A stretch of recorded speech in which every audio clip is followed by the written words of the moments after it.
You're stopped at a red light, and all of a sudden, boom! A car hits you from the rear, causing you horrible, horrible injuries. And ultimately, you bring a lawsuit against the careless driver. Does the careless driver have an obligation to keep and preserve that car? Because you know what's going to happen if he doesn't? Come join me as I share with you exactly what's going to happen.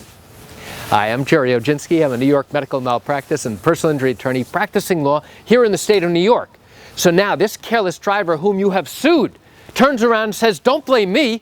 I didn't cause the accident. My brakes failed." Really? Your brakes failed? You had plenty of time to see me, and they didn't fail a quarter mile away. They didn't fail 100 feet away. Isn't that interesting? They only failed at the point of impact? Now, how can we prove or disprove this careless driver's claim that his brakes failed? Well, one of the ways we do that is by getting a hold of the car and now having our own experts go ahead and evaluate the car. So you might be thinking, wait a second, if the careless driver's car is totaled, how is it that we can go ahead and get that car and now conduct an investigation, get an engineer to come in, get an expert mechanic to come in to evaluate whether or not what he's claiming is true? As soon as a lawsuit is started, we have an obligation to notify the driver as well as his attorney to preserve all evidence. So why do we do that? We do that so the evidence is not destroyed. And what kind of evidence do we need? We need the car. Even though the car has been totaled, the insurance company is likely holding it in some lot. They're likely holding it before destroying it. And now that they know that there's a litigation involved, that there's a lawsuit involved, now they have an obligation to hold on to that. Why? Because they can reasonably expect that we are going to want to inspect that car.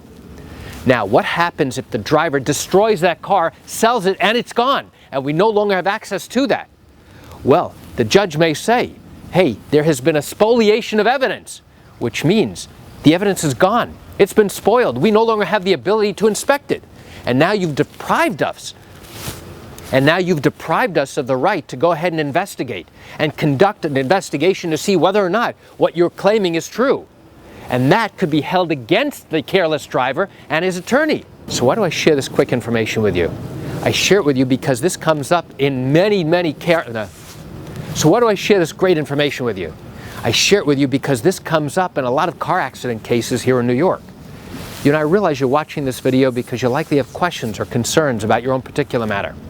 Well, if your matter did happen here in New York and you're thinking about bringing a lawsuit, but you have questions that need to be answered first, what I invite you to do is pick up the phone and call me. I can answer your legal questions. You know, so this is something I do every single day, and I'd love to chat with you.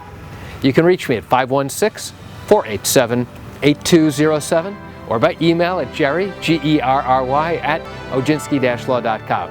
That's it for today's video. I'm Gerry Oginski. Have a wonderful day.